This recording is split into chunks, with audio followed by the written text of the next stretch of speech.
실기한 말씀은 요한복음 7장 1절부터 9절에 있는 말씀입니다. 요한복음 7장 1절부터 9절 말씀입니다. 다 함께 한 목소리로 읽도록 하겠습니다. 그 후에 예수께서 갈릴리에서 다니시고 유대에서 다니려 아니하심은 유대인들이 죽이려 함이라. 유대인의 명절인 초막절이 가까운지라. 그 형제들이 예수께 이르되 당신이 행하는 일을 제자들도 보게 여기를 떠나 유대로 가소서. 스스로 나타나기를 구하면서 묻혀서 일하는 사람이 없나니 이 일을 행하려 하거든 자신을 세상에 나타내소서 하니 이는 그 형제들까지도 예수를 믿지 아니함이로라. 예수께서 이르시되 내 때는 아직 이르지 아니하였거니와 너희 때는 늘 준비되어 있느니라. 세상이 너희를 미워하지 아니하되 나를 미워하나니 이는 내가 세상의 일들을 악하다고 증언함이라. 너희는 명절에 올라가라. 내 때가 아직 차지 못하였으니 나는 이 명절에 아직 올라가지 아니하노라. 이 말씀을 하시고 갈릴리에 머물러 계시니라. 아멘. 예수님은 그 유대 지방보다는 주로 갈릴리에서 이제 사역을 많이 하셨습니다. 유대의 종교 지도자들이 예수님을 이제 미워하다 못해 죽이려고 했기 때문에 예수님은 유대로 가지 아니하시고 갈릴리 지방에서 주로 활동을 하셨던 것을 볼 수가 있습니다. 당시 사회의 종교적 분위기는 예수님에 대한 어떤 적대감으로 가득했습니다. 그래서 특히 유대와 예루살렘에 사는 많은 사람들이 예수님을 죽이려고 음모를 꾸미고 있었던 거예요. 그래서 예수님은 이 갈릴리 지방을 떠나지 않으셨던 것 같습니다. 그러나 주님은 죽음이 두려워서가 아니라 주님의 때가 아직 이르지 않았기 때문이라는 사실을 알고 계셨기 때문입니다. 그래서 하나님께서 계획하신 대로 이제 때가 이르면 주님은 기꺼이 자신의 생명을 그렇게 내놓으시기를 원하셨습니다. 그런 상황이다 보니까 예수님의 가족들은 예수님을 많이 걱정하고 있었을 것 같습니다. 그래서 예수님께서 뭐 이상한 말을 하고 다닌다더라. 자신이 하늘에서 내려온 산떡이라는 듯, 뭐 내 살을 먹고 내 피를 마셔야 한다. 이런 말을 하고 다니신다고 하는 그런 소문을 듣지 않았겠습니까? 그래서 어떻게 보면 우리가 가족이 가족을 구원으로 인도하는 것은 참 어렵습니다. 성도님들은 이렇게 제가 이제 신방을 하다 보면 믿지 않는 남편이나 자녀들이 이렇게 많이 있습니다. 그래서 전도 좀 하시고 그 가족들이 하나님 앞으로 다 나와야 되겠습니다. 권사님, 집사님 부지런히 좀 이렇게 잘 섬겨드리고 최선을 다해서 섬겨드리고 교회 가자고 이렇게 자꾸만 한마디씩 권면을 하세요. 그랬더니 전사님 가족이 징글징글하게 말 안 들어요. 다른 사람보다 10배는 어려운 것 같아요. 10배는 이렇게 말씀을 하시는 경우가 종종 있거든요. 여기 예수님의 가족들도 보면 예외는 아니었던 것 같아요. 특히 함께 자란 형제들이 주변에서 말하는 사람들로부터 너희 형이 이상한 소리를 하고 다닌다. 혹시 뭐 귀신 들린 거 아니냐. 참으로 혈육으로서는 듣기 어려운 말을 하는 것을 볼 때에 그들도 매우 어떻게 보면 창피하고 부끄러웠을지도 모르겠습니다. 그래서 예수님에게 찾아 이렇게 말합니다. 2, 3절입니다. 유대인의 명절인 초막절이 가까운지라 그 형제들이 예수께 이르되 당신이 행하는 일을 제자들도 보게 여기를 떠나 유대로 가소서.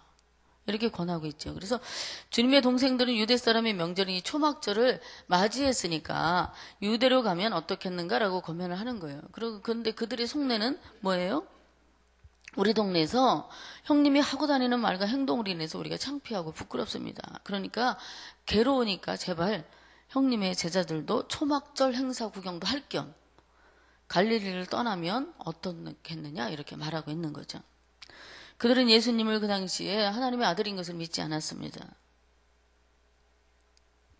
그들의 말에는 가시가 있습니다. 4절 말씀해 보니까 세상에 자기를 나타내기를 원하면서 왜 묻혀서 숨어서 굳이 이 작은 갈릴리 지방에서만 활동을 하시냐는 거예요. 기왕에 이런 일을 행하려거든 세상에 차라리 나타내 보이십시오. 이 말의 의미가 뭐예요? 진정으로 하는 말이라기보다는 어쩌면 좀 이렇게 불편하다. 그리고 조롱하는 투의 그런 말이 아니겠습니까? 그렇게 형님이 잘나셨으면 한 번 더 넓은 곳으로 가서 거기서 이름을 나타내든지 유명해지든지 마음대로 한번 해보라고 이렇게 하는 그들의 속마음을 내보이고 있는 것이죠. 그래서 그들에게는 아직 주님에 대한 믿음이 없었던 것 같습니다. 그저 육신의 형제로만 생각했을 것입니다. 그들은 자기 자신들의 이기심과 불신을 드러내고 있어요. 사람들이 많이 모여드는 초막절이야말로 형님께서 예루살렘에 올라가셔서 많은 사람들에게 자신을 드러낼 기회가 아니겠습니까? 라고 하는 거죠. 세상 사람들은 십자가와 보혈의 능력에 대한 말에 거부 반응을 나타냅니다. 특히 우리가 예수 보혈, 피 그런 이야기를 할 때는 더더욱 그들의 심기를 건드리는 것 같아요. 아주 불편해하는 거죠. 그래서 예수님 당시의 사람들도 오늘과 마찬가지로 살과 피 이야기를 하니까 예수님을 조롱하고 빈정댔을 겁니다. 그리고 거부했을 겁니다. 5절 말씀처럼 형제들까지도 믿지 않았기 때문에 주님에게 유대로 가라 이렇게 요청하는 것을 보고 있습니다. 우리는 이런 부분들을 보면서 영적인 부분에서 우리가 맞지 않으면 피를 나는 형제나 가까운 친척일지라도 다룰 수 있다는 것을 깨닫게 됩니다. 그래서 아무리 형제지간일지라도요, 육적인 일은 잘 통해요. 그러다가 영적인 부분에서 이야기나 생각을 나누게 되면 그들이 이해하지 못하는, 그리고 내가 이해하지 못하는 그런 부분들을 만났을 때에 한마디로 영적으로 통하지 않을 때 굉장히 힘듭니다. 그래서 싸움도 불사해요. 그것 때문에. 그런데 성도는 이 피를 나눈 형제가 아님에도 불구하고 항상 가깝게 지내고 서로 통하는 부분이 있어서 어떻게 보면 친형제보다 더 가까운 사이가 되기도 하는 것을 보게 됩니다. 왜냐하면 영적인 관계로 맺어진 그것도 굉장히 중요한 관계라서 그렇기도 하지만 우리 매일 만나잖아요. 그리고 형제들은 뭐 명절이나 무슨 때가 되면 이렇게 만나기도 하지만 우리 성도님들은 이 영적인 공동체 안에서 너무 수시로 많이 보는 거예요. 그러다 보니까 더 가깝고 서로 마음도 나누고 영적인 공감대가 형성이 되기 때문에 굉장히 형제보다 가까운 그런 사이로 지내는 것을 우리가 보게 됩니다. 그래서 영적인 것은 육신적인 것들과 다른 차원의 것이기 때문에 더 가까워질 수가 있는 것입니다. 그래서 예수님을 믿는다는 이유 때문에 가족 간에 의간하기도 하고 서로 상처를 주고받기도 해요. 그래서 심한 경우에는 등을 돌리고 살게 되는 경우들이 종종 있는 것을 보게 됩니다. 우리 예수님도 가족으로부터 거부당하셨고 큰 상처를 안고 계셨던 것을 짐작해 볼 수가 있습니다. 그럼에도 주님은 그들을 아시기 때문에 원망이나 섭섭한 감정을 품지 않으셨을 것입니다. 우리 주님은 모든 것을 경험하셨어요. 비천한 곳에서 탄생하셨고 가난한 목수의 집안에서 가난도 경험하셨습니다. 장자로서의 부담과 어려움을 주님은 안고 계셨을 것입니다.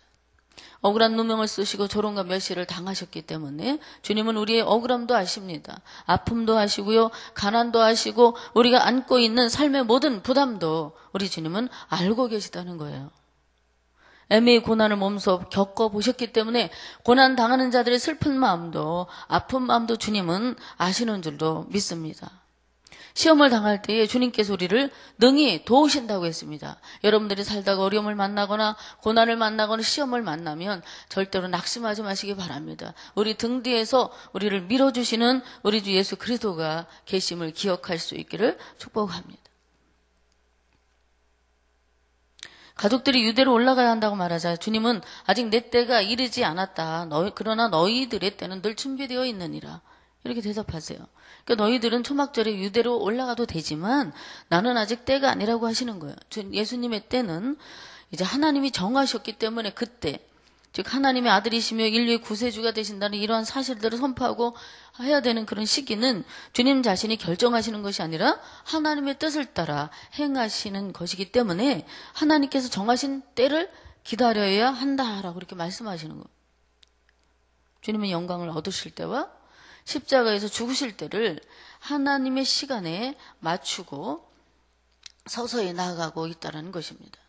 기적을 베푸실 때에도 시간을 조절하셨어요. 가나 혼인잔치 때도 요한복음 2장 말씀에 나오는 말씀인데요. 예수님의 어머니께서 포도주가 떨어졌다고 말할 때에 내 때가 아직 이르지 아니했다고 말씀하셨습니다.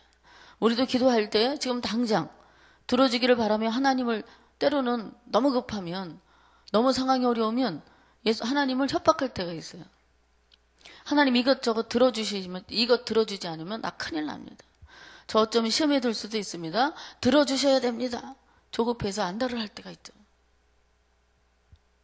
왜냐하면 하나님밖에 믿을 구석이 없으니까 막 하나님한테 때를 쓸 때가 있어요. 심지어 협박하지도 않아요. 할 때가 있어. 나 하나님 이거 안 들어주면 나중에 성가되고 뭐 봉사 구역장이고 뭐고 그냥 다 때려치고 갈 거예요. 막 이렇게 협박도 하잖아요. 나이대에 맞춰주시는 것이 아니라 하나님은 하나님이 가장 합당한 때에 기도에 응답해 주십니다. 그래서 우리는 주님처럼 하나님의 때를 기다릴 줄 아는 그런 믿음이 있어야 돼요. 하나님 우리 각 사람에게 대한 계획을 가지고 계세요. 그래서 하나님의 시간이 있음을 우리는 기억해야 조급해지지 않아요. 이루어지지 않아도, 속히 되지 않아도 하나님의 때가 있구나. 하나님이 응답하시는 때가 있고 하나님이 고쳐주시는 때가 있고 하나님 나를 또 높여주시는 때가 있다. 이런 사실을 기억하면서 인내하는 그런 믿음이 필요합니다. 그래서 주님을 신뢰해야 우리는 또 기다릴 수가 있어요. 하나님 앞에 기도할 때 우리는 우리 중심의 계획 그리고 생각에 모든 것을 맞추고 하나님을 딱 따라하는 거예요. 하나님 빨리빨리요. 그래서 하나님의 시간에 맞춰달라는 것이 아니라 내 계획과 내 뜻에 맞춰 복을 달라고 우리는 요구하고 있습니다. 그러나 예수님의 모습에서 발견하는 것은요. 주님께서 충분히 하실 수 있는 능력을 그렇게 가지고 계심에도 불구하고 때를 기다리시는 모습을 보면서 우리 각 사람에게도 하나님 정하신 때와 그리고 시간이 있음을 이해할 수가 있습니다. 그렇게 하면 어떤 상황이라도 하나님의 정확하심과 오르심을 우리가 인정하게 되는 그런 때가 오는 것입니다. 예수님은 세상을 향해 불의하다고 외치셨어요. 회개하라, 천국이 가까웠느니라. 그들의 죄를 지적하고 악함을 증거하시니까 세상 사람들이 주님을 미워하는 거예요. 자기 아픈 것을 자꾸 건드리니까 미워하는 거죠. 사람이 아픈 것을 건드리면 처음에는 받아들이다가 2번 하면 싫어지다가 3번 하면 미워지는 거예요. 이 사람의 심리라는 것이 그렇거든요. 그러니까 이 사람들이 자기의 아픈 정곡을 콕 찔러버리니까 예수님을 미워하는 것입니다. 종교 지도자들과 유대인들이 그래도 나름대로 자기들은 거룩하게 산다고 하는데 악하다 그러고 불의하다 그러고 회개하라고 하니까 예수님을 미워하고 시기하고 핍박하게 되는 것입니다. 분명히 죄의 싹은 사망이기 때문에 주님은 그들에게 회개의 기회를 주고 하나님을 향해 다시 돌아오기를 이제 위에서 선포하지만 그들은 시기와 미움으로 가득 차서 주님의 목소리가 들리지 않는 것입니다. 믿음은 때로 기다림이에요. 오랜 기다림 끝에 얻는 참 기쁨과 평안 그리고 응답의 축복이 인내의 믿음에 걸려 있습니다. 오래 참고 기다리시며 하나님의 응답하시는 그런 은혜와 축복을 성도님들도 함께 경험해 보셨지만 앞으로도 계속해서 그러한 경험의 은혜가 삶 가운데 있게 되기를 바랍니다. 사랑은 오래 참는 것이라고 말합니다. 그러므로 우리도 삶에서 형제를, 부모를 그리고 친구를 위해 오래 참고 기다려주고 믿어주는 것이 참 필요할 것 같습니다. 미워하는 것이 아니라 멀리하는 것이 아니라 오래 참아주는 것. 이해해주는 것, 용납해주는 것 그런 것들이 우리에게는 필요하다는 거죠. 부모가 자식을 낳고 그 아이가 장성하는 과정 가운데 모든 것을 지켜보고 받아주고 사랑으로 감싸주는 것처럼 우리 주님이 오늘도 우리의 모든 허물과 죄를 오래 참아주시고 나를 또 기다려주시고 그리고 사랑하고 계시지 않습니까? 그렇기 때문에 우리도 주님처럼 하나님의 때를 기다리는 성도 그리고 오래 참아주는 그리고 오래 참는 그런 믿음을 가지고 오늘 한 날도 승리하는 은혜가 있게 되기를 바랍니다. 그래서 이렇게 말씀을 듣던 사람들도 다 떠나고 형제들마저 주님을 외면할 때에 우리 주님은 얼마나 외로우셨을까. 주님도 참 외로우셨겠다. 남편이 있어도 외롭고 아내가 있어도 외롭다고 말하는 사람들이 많이 있습니다. 본디 인생은 외로운 것이다 라고 이야기하죠. 그래서 아무리 좋은 것을 가지고 있어도 좋은 사람과 살아도 사람은 가끔 외로움을 타는 거예요. 그래서 어제 제가 제자 반환하면서 우리 성도님들한테 물어봤어요. 외로우세요? 그랬어요. 그랬더니 외롭지요 전사님 그래요. 그렇게 좋은 남편이 있고 좋은 자식들이 있고 친구들이 있는데 왜 외로워요? 그래서 모르겠어요. 가끔은 그렇게 외로워요 그러더라고요. 외롭지 않은 사람은 이 세상에 아무도 없을 거예요. 많은 것을 가지고 있어도 외롭고요. 좋은 남편과 아내가 있어도 가끔은 외로운 거예요. 제가 월요일에 아들 전도사가 어버이날이라고 왔어요. 그래서 제 여동생과 저에게 이제 외식을 시켜주면서 용돈을 봉투에다 주고 그리고 자기가 손수 만든 예쁜 카드를 둘 다 나눠주면서 거기다 이렇게 썼어요. 이런저런 감사의 말을 전하고 마지막에 이런 말이 있습니다. 어머니가 나의 어머니라서 참 다행입니다. 너무 행복합니다. 어머니를 사랑하는 아들이. 이렇게 썼어요. 그래서 그 글을 읽는 순간에 뭉클하는 마음이 생겼어요. 다행이다. 어머니가 나의 어머니라 다행입니다. 정말 감사하더라고요. 자기를 잘 길러줘서 너무 고맙대요. 그래서 그런 것을 보면서 그 마음을 누르고 왜 용돈을 이렇게 주고 그러냐. 그래서 너 쓰기도 바쁜데 전도사들 월급이 솔직히 말하면 교육제도 전도사님들이 굉장히 작잖아요. 그래서 왜 그러냐 그랬더니 어머니 통장 다 털었어요. 그러더라고요.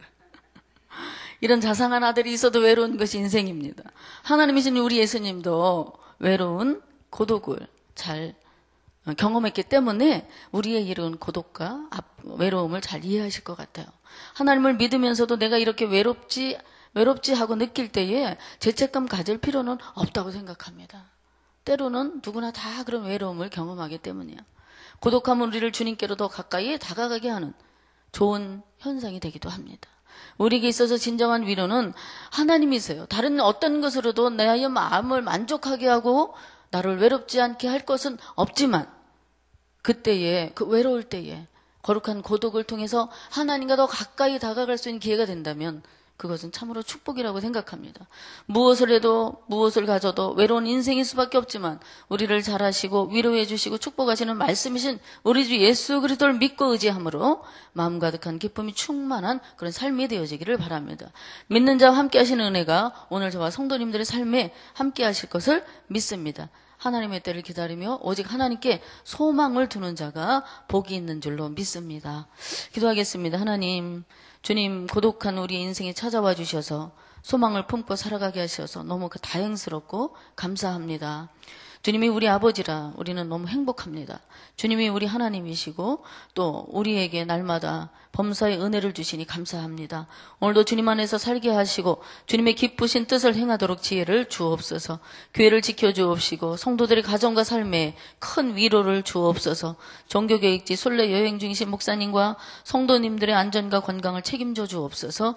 은혜로운 순례가 되도록 복을 더해 주옵소서. 새벽에 부르짖는 우리의 기도에 응답해 주옵시고 성령의 힘과 능력을 오늘도 넉넉하게 공급하여 주옵소서. 감사하며 예수님의 이름으로 기도하옵나이다. 아멘. 우리 공동기도문 말씀 삶 공동체입니다. 말씀과 삶이 어우러져야 참된 부흥이 일어나는 것을 믿습니다. 우리 허물과 연약함을 겸허하게 고백하며 말씀을 사모합니다.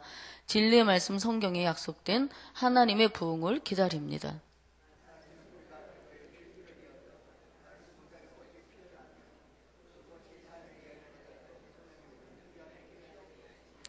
삼위일체 하나님의 임재와 현존으로 사랑의 음성을 들려 주옵소서.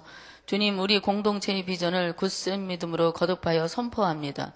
하나님 말씀의 거룩한 리더십으로 그리스도인의 삶과 세계를 변화시킨다. 아멘. 다 같이 주기도문 하시겠습니다.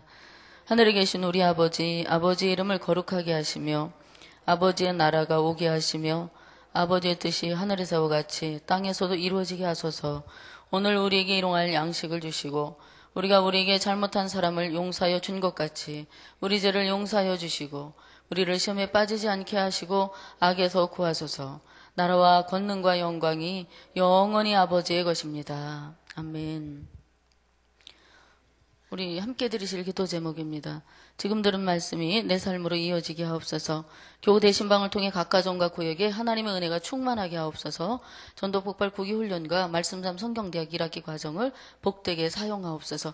교급을 VIP 초청주의를 성령께서 인도해 주시고 좋은 결실이 있게 하소서. 온 성도의 가정마다 건강, 자녀, 사업, 직장을 든든하게 하여 주옵소서. 종교계획지 성지 순례 중인 담임 목사님과 모든 성도님들 평안한 순례 여행 되게 하옵소서. 이 시간에는 소천 광고 드리겠습니다. 오교구 이철래 집사님의 부인 되시는 고 장순희 권사님께서 11일 화요일 어제 소천하셨습니다. 입관 예배는 오늘 오후 1시 30분, 교회 출발은 오후 1시이고요. 발인 예배는 5월 13일 금요일 오전 5시 30분이며 교회 출발 시간은 오전 5시 10분에 교회에서 출발한다고 합니다. 빈소는 건국대 병원입니다. 상을 당하신 가정에 하나님의 위로가 함께 하시기를 여러분께서도 기도해 주시기를 바랍니다. 이와 같이 함께 기도를 들으신 후에 가지고 나온 기도하시고 자유롭게 돌아가시도록 하겠습니다. 하나님 아버지 감사합니다. 오늘도 우리와 함께 하시고 하나님의 귀한 말씀을 마음에 품고 돌아가게 하시니 감사를 드립니다.